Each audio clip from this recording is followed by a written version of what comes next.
हा रामकृष्ण हरी. तर सुषुप्त्यावस्थामध्ये हृदयस्थान आहे, पश्यंती वाचा आहे, आनंद भोग आहे, द्रव्यशक्ती आहे, तमोगुण आहे, मकार मात्रा आहे आणि प्राज्ञ अभिमानी. म्हणजे सुषुप्ती अवस्था हृदयस्थान, हृदय भागामध्ये झोप लागत असते. पश्यंती वाचा आहे. आनंद भोग म्हणजे निर्विषय निरतिशय भोग आहे. कुठलाच विषय नसताना आनंदाचा भोग होत असतो. द्रव्यशक्ती, तमोगुण आहे, ओंकाराची मकार मात्रा आहे आणि प्राज्ञ अभिमानी आहे. तर तिसऱ्या कारण देहात आनंदमय नावाचा पाचवा कोश आहे. कारण शरीर रूप अविद्येत जे मलिन सत्व असते त्यातल्या प्रिय, मोद, प्रमोद या तीन वृत्तींनी आनंद होतो, म्हणून त्या सत्वाचे नाव आनंदमय कोश आहे. आपल्याला आवडत्या पदार्थाला पाहून जो आनंद होतो तो प्रिय, आणि त्या आवडत्या पदार्थाचा लाभ झाला की जो आनंद होतो तो प्रमोद, तो मोद आहे. आणि त्या आवडत्या पदार्थ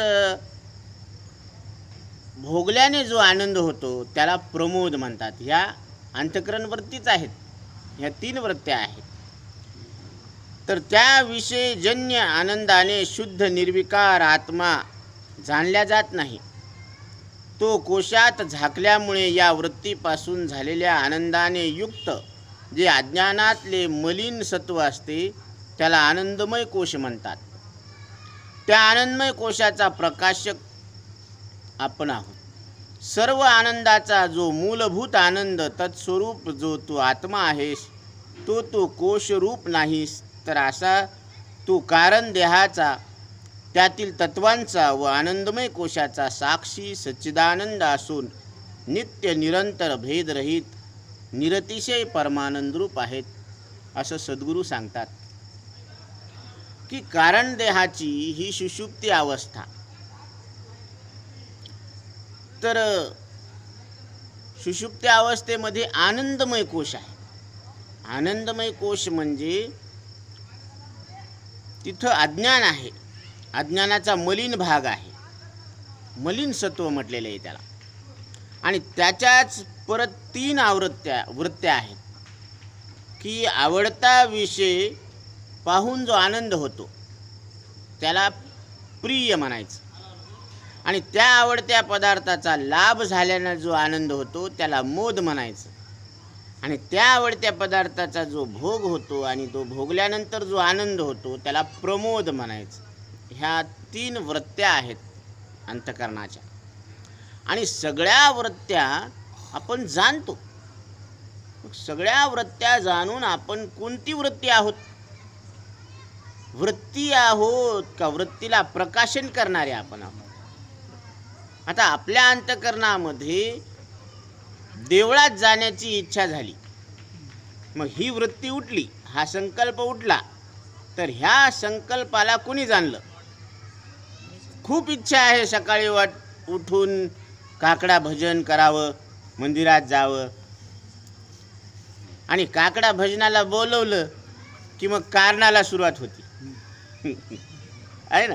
म्हणजे प्रभातेशी यावे वाटे तुमच्या दर्शना, येथे न चले चोरी उरली राहे वासना. म्हणजे केवळ वासनात राहती देवा, ते येणं तर लांबच राहिलं. म्हणजे देवाला जायची इच्छा आहे पण अडथळे, वर्तमान प्रतिबंध. म्हणून येथे न चले जोरी उरली राहे वासना. कागा सासूर वासी मज केले भगवंता, आपुलिया सत्ता स्वाधीनता ते नाही. आपल्या हातात कोणती सत्ता आहे? कुठली स्वाधीनता आहे आपल्याला? काय स्वातंत्र्य आहे आपल्याला? आपल्या शरीर आपल्या स्वातंत्र्यात आहे सत्ता शरीरावर? बरं जाऊ द्या, शरीरावर नसेल ना का, श्वासावर सत्ता आहे का? बरं इंद्रियावर तरी सत्ता आहे का? मग केसा इतकी सत्ता शरीरावर नाही आपली. काळे केस पांढरे व्हायला लागले, ते पांढरे न होऊ देणं हे आपल्या हातात आहे का? नाही ना. म्हणजे शरीरावर आपली सत्ताच नाही. मग शरीर मिळालं आपल्याला विचारून नाही, शरीर राहिलं आपल्याला विचारून नाही, आणि शरीर सुटणार आपल्याला विचारून नाही. आणि शरीर सुटणार हे 100% निश्चित आहे. देह जाईल जाईल यासी काळबा खाईल, कैचे घोडे हत्ती वाडा, कारे नुमजसी दगडा. आपल्याला का कळत नाही की हे शरीर जाणार आहे, एक दिवस काळाच्या मुखात हे नाहीस होणार आहे, आणि ती वेळ यायच्या आत आपल्याला आपला स्वार्थ साधून घ्यायचा. यालाच परमार्थ म्हणतात. परम अर्थ म्हणजे ज्याचा कधी नाश होत नाही असा अर्थ, यालाच परमार्थ म्हटलेला आहे. परम म्हणजे ज्याचा नाश होत नाही, आणि ज्याचा नाश होत नाही असं सृष्टीमध्ये कोणतं तत्व आहे? इथं जे काही आपण तपासून पाहायला लागलो ते सगळं मरणारच निघायला लागलं. चला तपासा. मृत्यूलोक आहे, याचं नावच काय आहे? मृत्यूलोक. आणि स्वर्गलोक जे आहे ते सुद्धा असंच आहे. जय पुण्याची पावटी सरे, सवेची इंद्रपणाची उटी उतरे, येऊ लागती माघारे मृत्यूलोका. म्हणून पुण्याचं बँक बॅलन्स आहे तोपर्यंत स्वर्गसुख, आणि पुण्याचं बँक बॅलन्स संपलं की परत या मृत्यूलोकामध्येच यावं लागतं. मौली उदाहरण देतात, जैसे वेश्या भोगी कवड्या वेचे, मग दारही न चिपू दे तियेचे, तैसे लाजिरवाने जिने दीक्षितांचे. यांचं जीवन कसं आहे हे तसंच आहे. आणि बँकेमध्ये पैसा असला तर पासबुक घेऊन जाता येतं, आणि पैसाच नसला आणि पासबुक घेऊन गेले बी तर तिथं काहीच नाही ना बॅलन्स. काय काढता ते म्हणजे चेक भरून द्यायलो. अरे चेक भरून द्यायलेत तुम्ही, पण बॅलन्सच नाही तुमच्या नावाचं. तसं स्वर्गसुख कुठपर्यंत? पुण्याचं बँक बॅलन्स आहे तोपर्यंत. म्हणून याची देही घडे देवाचे भजन, आणि कहे ज्ञान नाही कोठे. हे ब्रह्मलोकात सुद्धा हे ज्ञान नाही, वैकुंठात हे ज्ञान नाही. म्हणून वैकुंठी तो ऐसे नाही, कवळ काही काल्याचे. हा जो काला आहे जीव ब्रह्मैक्य काला, जीव ब्रह्मरूप आहे. जीव अवघे देव, खोटा नागवी संदेह. आपल्याला आपण पुरुष आहोत याच्याबद्दल संदेह आहे का? मी पुरुष आहे का स्त्री आहे अशी शंका आहे का? आणि मी स्त्रीच आहे असं विपरीत ज्ञान आहे का? म्हणजे संशय विपर्यास रहित दृढ अपरोक्ष ज्ञान आहे की मी पुरुष आहे. हे पुरुषत्वाबद्दलचं यथार्थ ज्ञान आहे.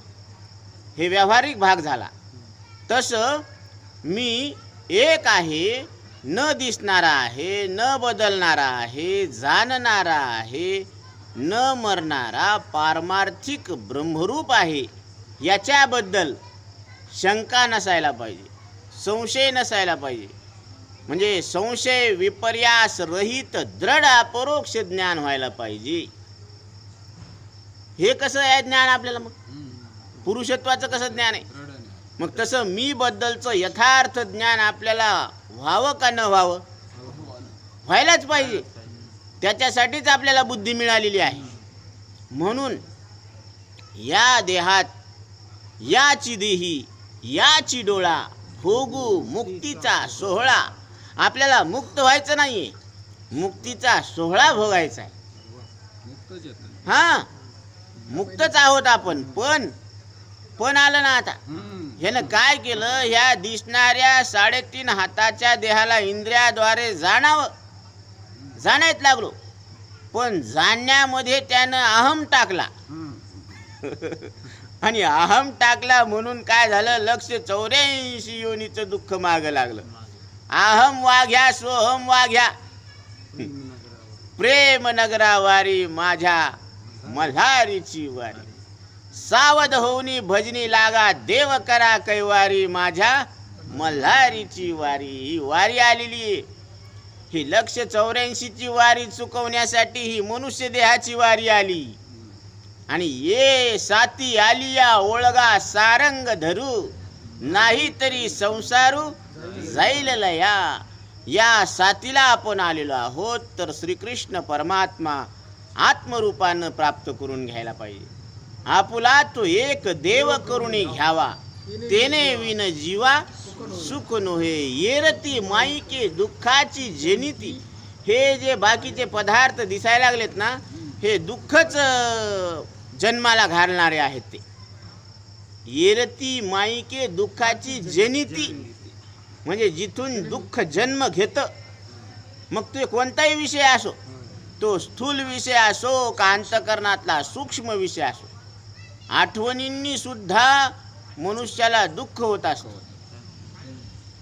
ज्या वस्तूला आपण अधिक प्रेम करतो ती वस्तू नष्ट झाली आणि तिचे संस्कार अंतकरणात राहिले, तर त्या संस्कारापासून सुद्धा त्या व्यक्तीला दुःख होत असते. म्हणजे स्थूल विषय तर बेजार करतेच करते, पण सूक्ष्म आठवणी सुद्धा बेजार करतात. का करतात? कारण ज्यावेळेस त्या स्थूल विषयाचा अनुभव घेतला, तर अनुभव घेतेवेळेस विषय सत्य म्हणून अनुभव घेतला आणि मग संस्कार कसा झाला? सत्य म्हणून झाला. आणि मग ज्यावेळेस ते संस्कार उद्भूत झाले, तर काय म्हणून होणार? सत्य म्हणूनच होणार. आणि त्या सत्यत्व बुद्धीमुळंच आपल्याला दुःख होत आहे. तेथ सत्यत्व बुद्धी हे अज्ञान हेही जाण. हाच काय आहे? कारण देह आहे. म्हणून सुषुप्ती अवस्था म्हणजे झोप. मग तिथं विषय नसतात, इंद्रिय नसतात, मन नसतं, पण जाणणारे मात्र आपण तिथं असतो. मग तिथं द्वैत नसतं आणि द्वैत नसल्यामुळं भेद नसतो, भेद नसल्यामुळं दुःख नसतं. आणि इथं भेद आहे. इथं जीव जीवाचा भेद, हे जीव वेगळा ते जीव वेगळा, जीव ईश्वराचा भेद. मग कोणालाही विचारावं तुम्ही देव आहेत का? ते म्हणते नाही ना बाबा, आपण कशाचे देव? मग देवाच्या हातात सत्ता आहे का नाही? तो संपूर्ण ब्रह्मांडाचा नायक आहे आणि आपण एका इतकुशा घराचे मालक आहेत. म्हणजे त्याला वाटतं की माझ्यात आणि ईश्वरात भेद आहे. जीव ईश्वराचा भेद, जीव जडाचा भेद.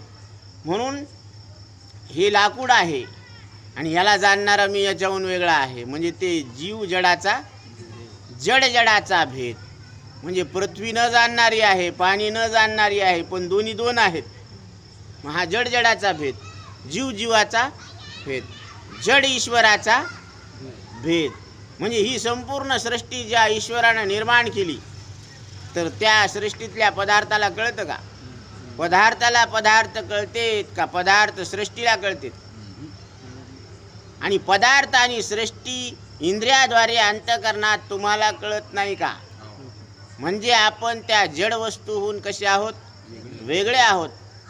आत्ता इथं सगळे जाणणारे ह्या जड पदार्थाहून वेगळे आहोत. म्हणून जड जडाचा भेद आपल्याला कळतो, जीवाजीवातला भेद कळतो, जड ईश्वरातला भेद कळतो, जीव ईश्वरातला भेद कळतो. म्हणजे हे जे शास्त्रात सांगितलेले भेद आहेत, तर ते म्हशीला सुद्धा कळतात. मनुष्य देहातल्या जीवालाच कळतात असं नाही, हे म्हशीला सुद्धा जीव भेद कळतात. म्हणून म्हशीला माहिती आहे की इथं आग लागली, याचा अर्थ बाजूला जावं. म्हणजे तिला जड वस्तू सुद्धा कळते. आणि एखादं समजा लेकरू किंवा जनावर बसलेलं असतं, तर डायरेक्ट म्हैस जाती का बाजूनं जाती?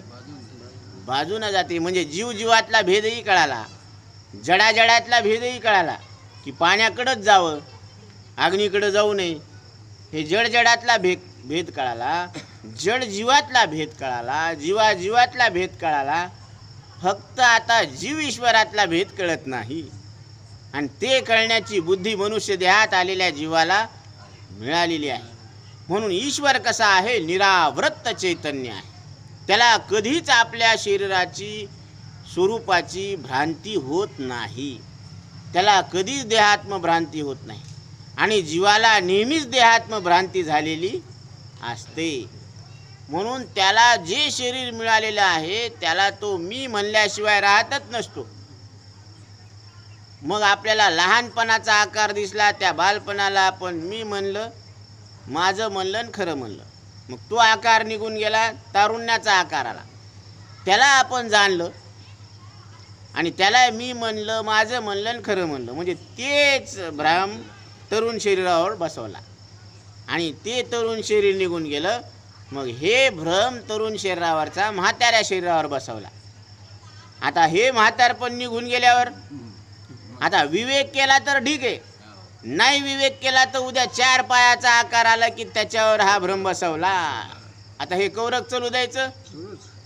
जोपर्यंत मनुष्य देहात सद्गुरूच्या संताच्या संगतीत विवेक करत नाहीत आपण, तोपर्यंत हे कोडं उलगडत नाही. म्हणून ज्याला मी न मरणारा परमात्मा आहे असं श्रवणातून लक्षात आलं, त्या साधकाचे उद्गार तुम्ही पहा ना, त्याला काय आनंद होतो. आजी फिटले माझे कोडे, बहुता जन्माचे साकडे, कोंदाटले पुढे परब्रह्म सावळे. तो म्हणतो की अनंत जन्माचं कोडं आज संताच्या संगतीत सुटलं आणि माझ्या दृष्टीसमोर ते सावळं परब्रह्म उलगडून आलेला आहे. त्याचा खुलासा झाला.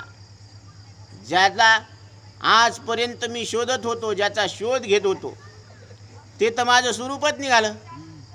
जिसे ढूंढते थे गली गली, वो घडके पिछवाडे मिली. आहे का नाही? ज्याला मी बाहेर पाहत होतो ते घरीच, घरच्या घरीच चोरी झाली. कस काय झाली? ते घरच्या घरी चोरी झाली, याचा अर्थ आत्मस्वरूपाचं विस्मरण झालं. म्हणजे मी मला विसरलो.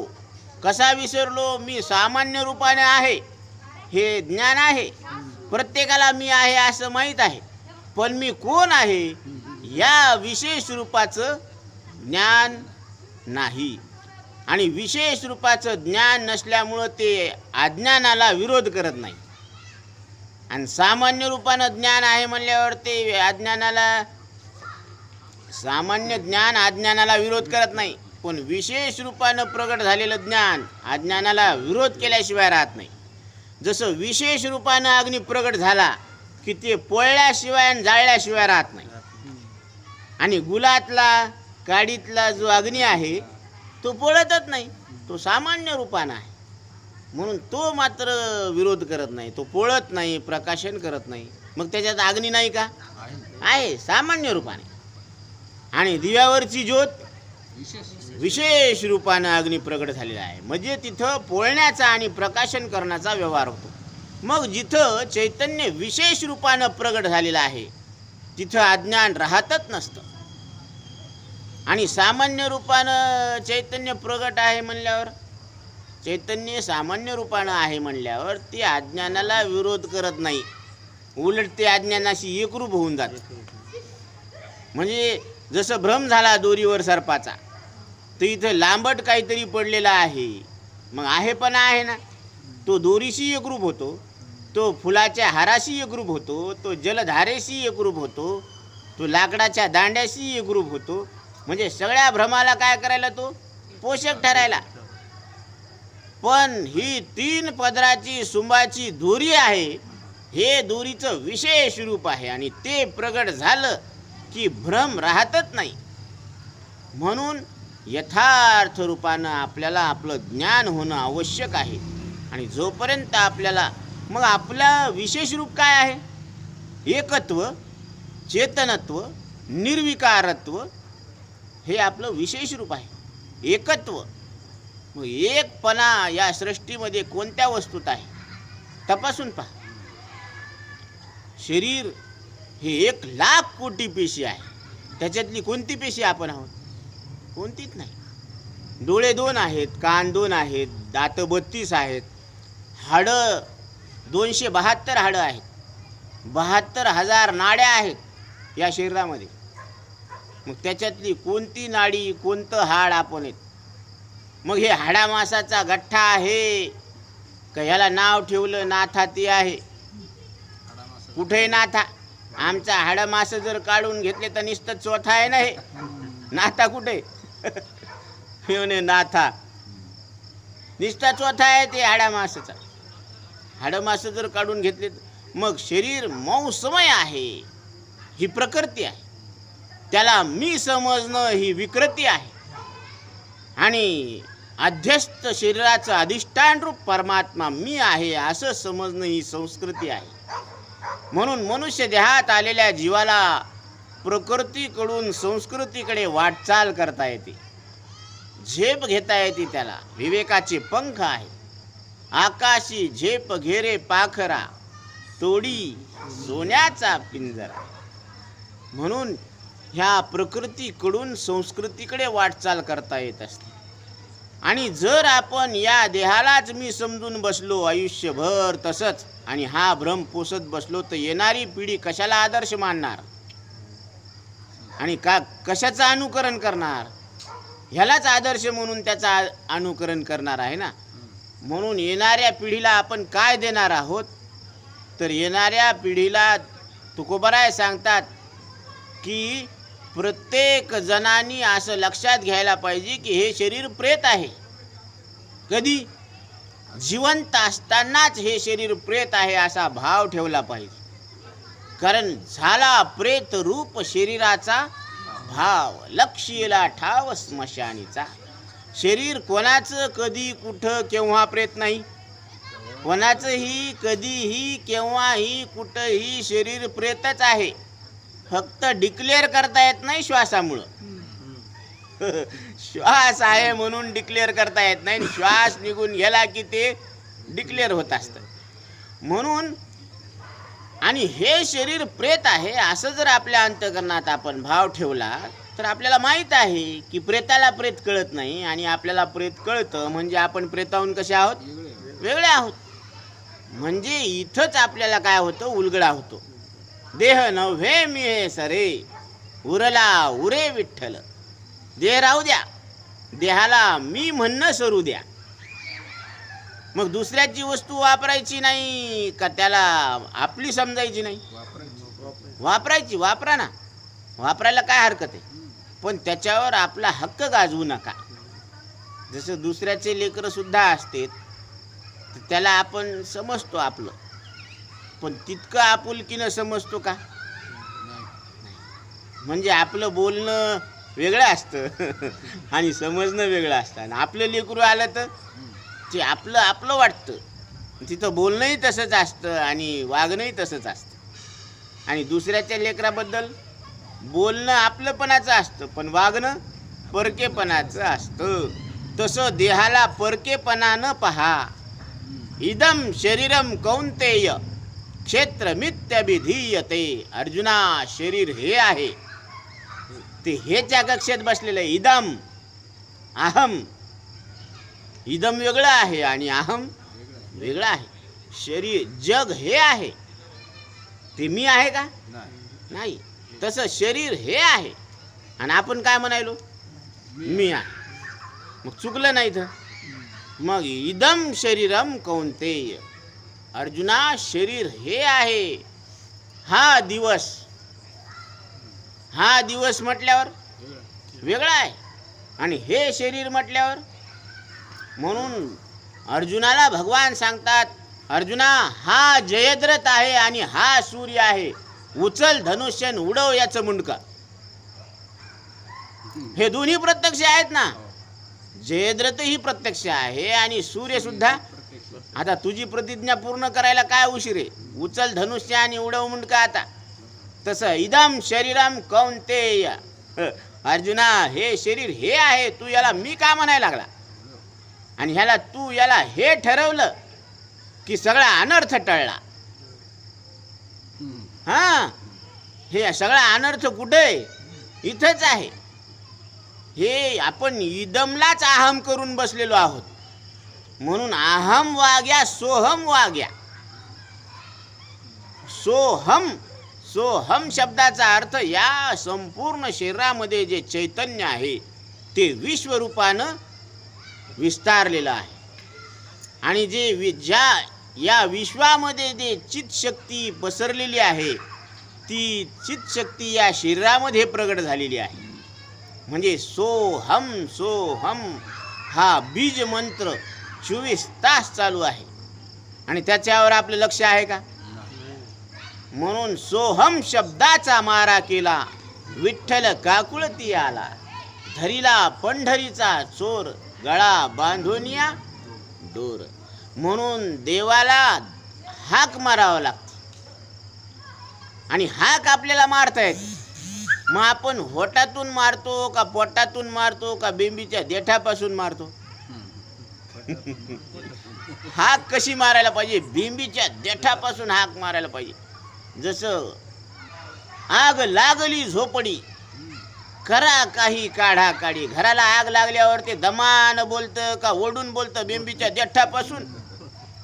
आग लावली रे असंच बोलतात ना, का दमान आग लागली इतक्या दमान?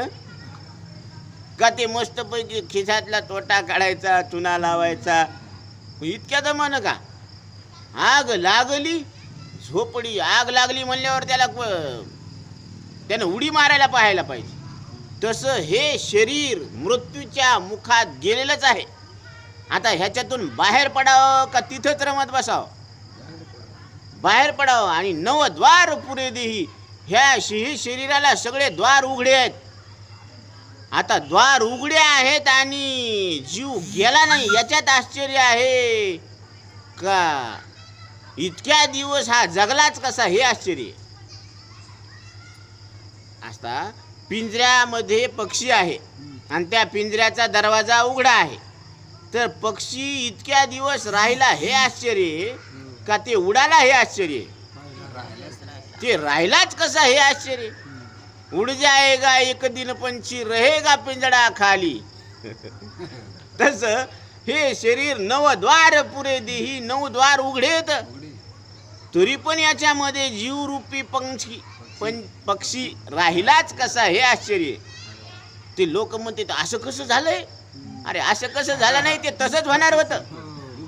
हे इतक्या दिवस राहिलंच कसं याच्यामध्ये, हे आश्चर्य. हे गेलं याच्यात काय आश्चर्य नाही. आता कोळशामध्ये हात घातले, ते पांढरे झाले तर आश्चर्य, आणि काळे झाले तर काय आश्चर्य?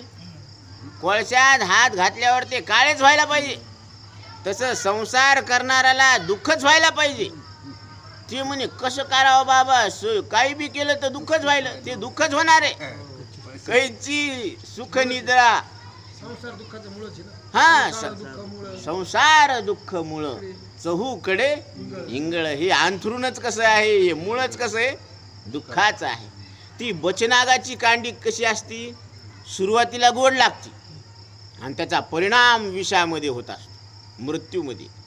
तसं हे विषय काय आहेत, सुरुवातीला गोड लागतात आणि शेवटी त्याचा परिणाम काय करते, ते दाखवते.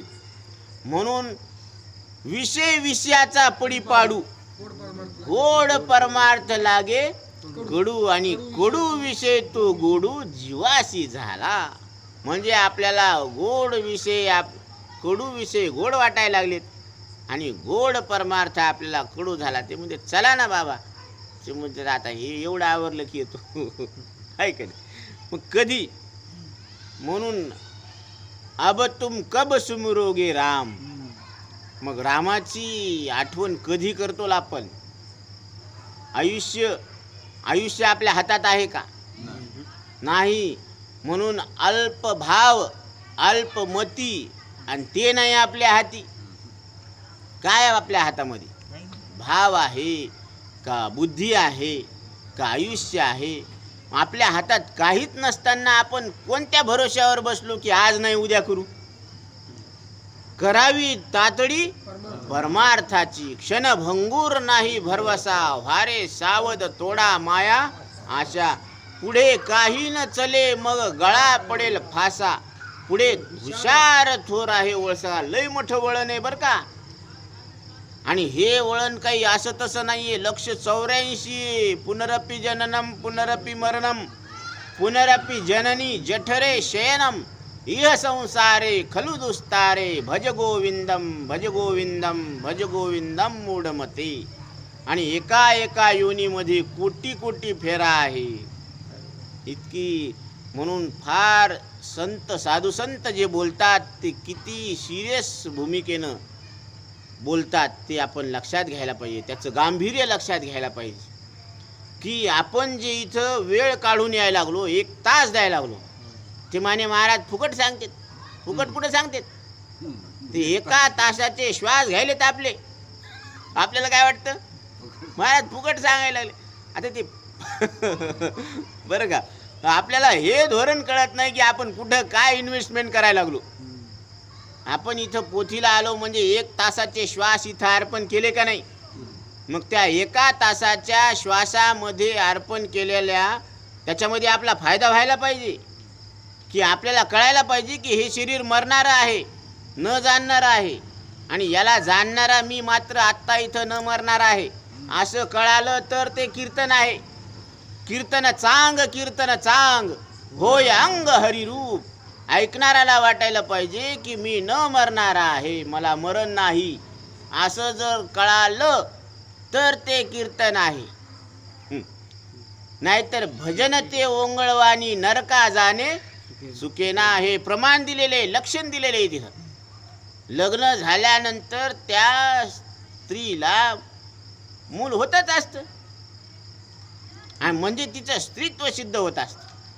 तसं श्रवणातून आपल्याला बोधपुत्र होत असतो. कोणता पुत्र? बोधपुत्र. बोध दिला मज सांगा ते. साधू संतांनी, सद्गुरूंनी मला काय केलं? बोध दिला की तुम्ही न मरणारे परमात्मा आहात.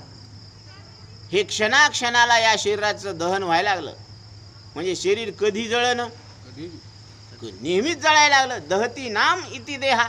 ज्याचं क्षणाक्षणाला काय व्हायला लागलं? दहन व्हायला लागलं. मग आपले इंद्रिय त्या दृष्टीनं पाहत नाही का हे जळत नाही? त्या दृष्टीनं आपण पाहणं याला की शरीर जळायला का नाही जळायलं. पाहता पाहता बालपण गेलं, पाहता पाहता तारुण्य चाललंय. पाणी वाहायला लागलं का तिथंच आहे? वाहायच लागलंय. ते पाणी आपल्याला वाटतं तेच पाणी नाहीये, ते ओंजळीत घेतलं आणि ते लय पुढे गेलं. ते तसं संसार हा प्रवाह रूपानं, अनादि रूपानं काय आहे? हा प्रवाह चालू आहे. आणि या प्रवाहामध्ये आपण कर्म धर्म संयोगानं एकत्र आलेलो आहोत. जसं रात्रीच्या वेळेस काय होत असतं, सांज वेळ झाली की एका झाडावर सगळे पक्षी येऊन बसतात, आणि तितक्याच वेळेमध्ये रात्रीच्या ते तू माझा भाऊ मी तुझी बहीण हे असे नाते संबंध काय करतात? प्रस्थापित करतात, जोडतात. आणि सकाळ झाली की जैसे पक्षी 10 दिशा उडवणी जाते. म्हणून कोण समय येईल कैसा न कळे याचा भरवसा, जैसे पक्षी 10 दिशा उडवणी जाते. तसं आपण कर्म धर्म संयोगानं इथं एकत्र आलेलो आहोत. आणि त्या एकत्र येण्याच्या मागचा उद्देश आपला एकच होता की आपल्याला आपल्या स्वरूपाचं यथार्थ ज्ञान व्हावं. आणि तो योग आज आलेला आहे. म्हणून साधू संत सांगतात की जन्म नाही रे आणिक, तुका म्हणे माझी भाक, तुम्हाला जन्मच नाही, अशी तुकोबराय शपथ घेऊन सांगायला लागलेत. म्हणजे या सांगण्यामागं किती प्रखरता आहे सत्यत्वाची, याची जाणीव आपल्याला होत असते. की एखाद्या व्यक्ती जर आपल्याला छाती ठोकपणे सांगायला, याचा अर्थ तो खराच आहे. म्हणून तुका म्हणे तूची खरा, हेर वाऊगा पसारा. एकटे आपण खरे आहोत आणि बाकी सगळा पसारा आहे. म्हणून नाथ महाराज सांगतात, पिंडी देह स्थिती ब्रह्मांडी पसारा, हरी बिन सारा व्यर्थ भ्रम. हा सगळा भ्रम आहे. आणि या भ्रमाला जाणणारे आपण सत्य आहोत, एक आहोत, निर्विकार आहोत, चैतन्य आहोत. आणि चैतन्य नेहमीही पारमार्थिक असतं. ती सत्ताच कोणती आहे? पारमार्थिक. आणि पारमार्थिक शब्दाचा अर्थ परम सत्य. जे कधीच मरत नाही त्याला काय म्हणायचं? परम. आणि सत्य. म्हणून तू सच्चिदानंद रूप परमात्मा आहे असं सद्गुरू सांगतात. तर शिष्य शंका करतात की मी सच्चित आनंद कशावरून आहे? तर त्यावेळेस सद्गुरू सांगतात की तू तिन्ही अवस्थेचा साक्षी आहे, जागृत स्वप्न सुषुप्ती. आणि तिन्ही काळात आहेत. आणि तिन्ही काळात तुम्ही जाणणारे आहेत. मग तुम्ही तिन्ही अवस्थेत तिन्ही काळात आहात म्हणून सत्य आहात. आणि तिन्ही अवस्थेत तुम्ही जाणणारे आहेत. स्वप्न अवस्थेला तुम्ही जाणता, जागृत अवस्थेला तुम्ही जाणता आणि झोपेला सुद्धा तुम्ही जाणता. जाणता म्हणून चित स्वरूप आहे. आणि झोपेत कुठलाच विषय नसताना आनंदाचा अनुभव आहे, म्हणजे निर्विषय आनंद आहे, म्हणजे आनंद हे तुमचं स्वरूप आहे. म्हणून तुम्ही सच्चित आणि आनंदरूप परमात्मा आहे असं प्रत्येक जीवाचं स्वरूप आहे. आणि हे स्वरूप कळून घेण्याचा संपूर्ण अधिकार स्वतः नारायणानं प्रदान केलेला आहे. मनुष्य देहीचे ज्ञाने सच्चितानंद पदवी घेणे एवढा अधिकार नारायणे कृपावलोकुनी दिधला. म्हणजे ज्याला मनुष्य देह मिळालेला आहे तो परमार्थाचा फुल अधिकारी आहे. सकळांशी येत आहे अधिकार, कलियुगी उद्धार हरीच्या नामे. कंडिशन एकच आहे की देवाचं नाव घ्यायला पाहिजे. आणि देवाचं नाव कसं घ्यायला पाहिजे? नाम घेता न लगे मोल, पैसा लागत नाही. नाम मंत्र नाही खोल, अवघड नाही. दोच अक्षराचे काम, उच्चारावे राम राम. दोनच अक्षराचं काम आहे, रा आणि म. राम राम म्हणायला पाहिजे. म्हणून आज राम नाम जर घेतलं तर राम नाम घेत्यामध्ये एवढी ताकद आहे की राम शब्द स्वतः मरून जातो आणि तुम्ही न मरणारे रामरूप परमात्मा आहात हे कळून देतो.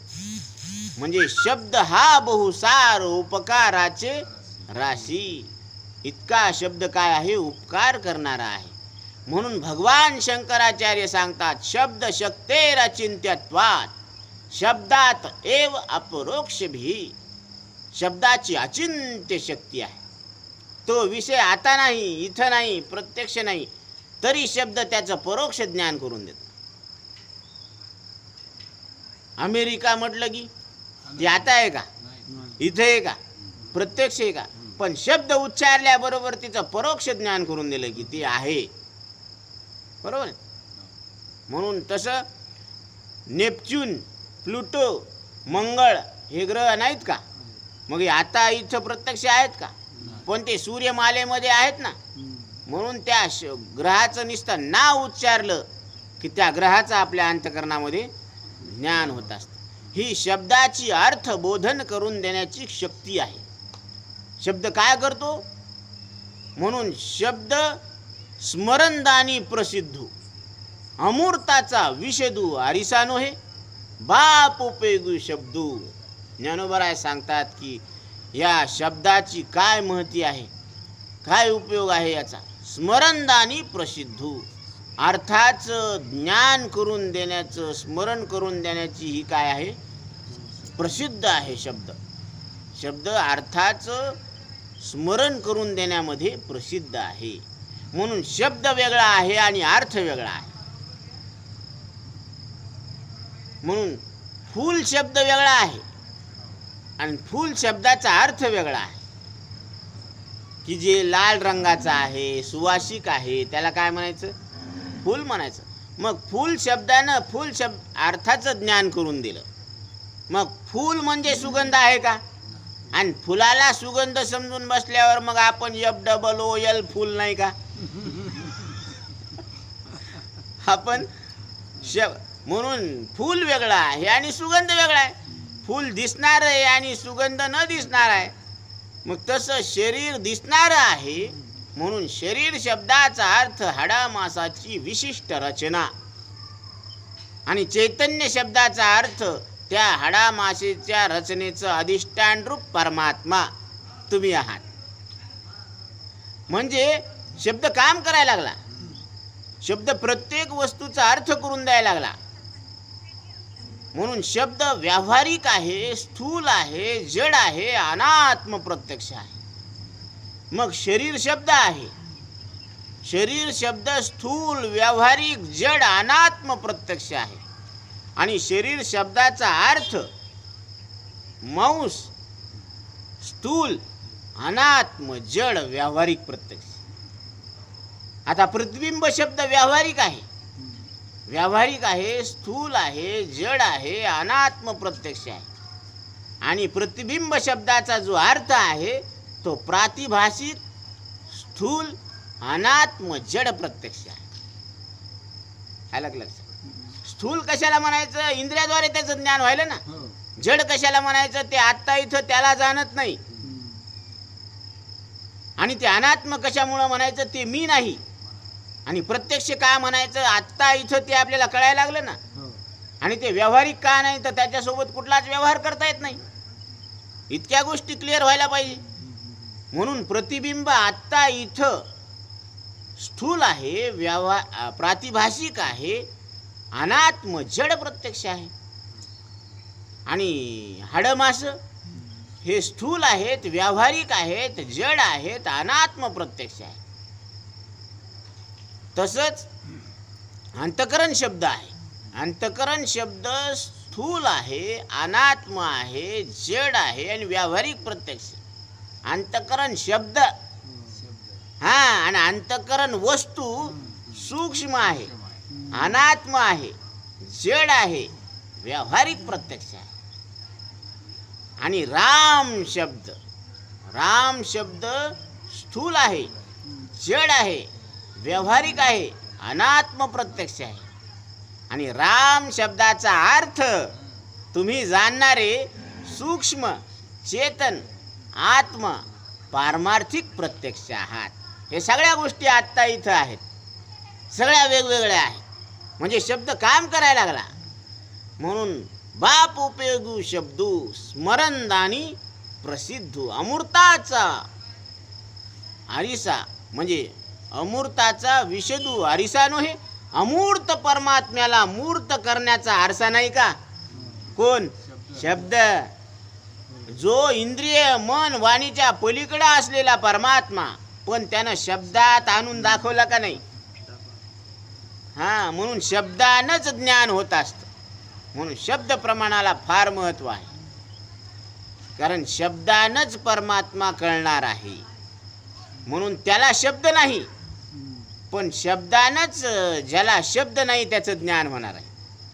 म्हणून आपण कसे आहोत? अशब्दम, अस्पर्शम, अरूपम, अरसम, अगंधम असे आपण आहोत.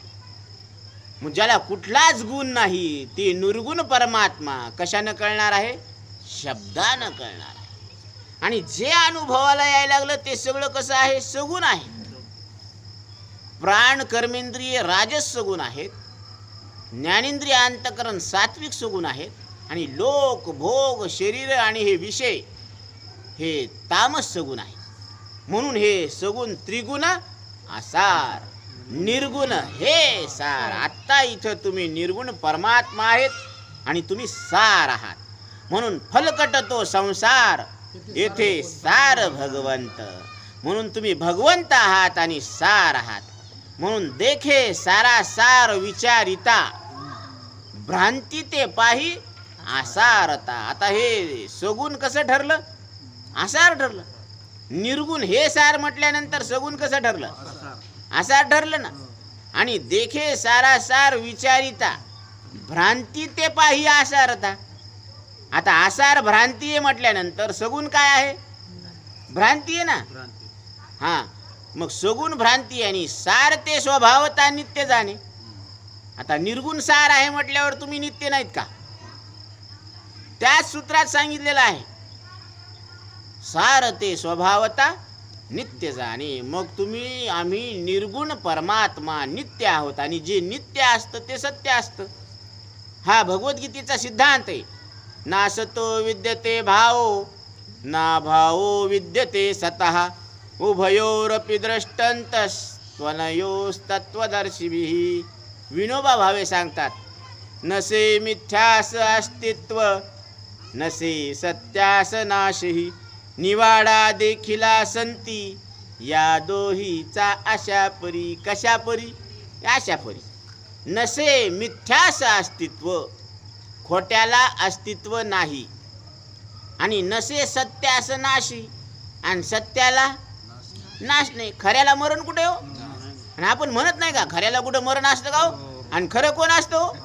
आपणच असतो. आणि ते म्हणते आपण कुठं खरं, आपलं काय खरं? अरे तूच खरं. काय कमाल झाली बाबा. हं? म्हणून तुका म्हणे कैसे आंधळे हे जन, गेले विसरून खऱ्या देवा. खऱ्या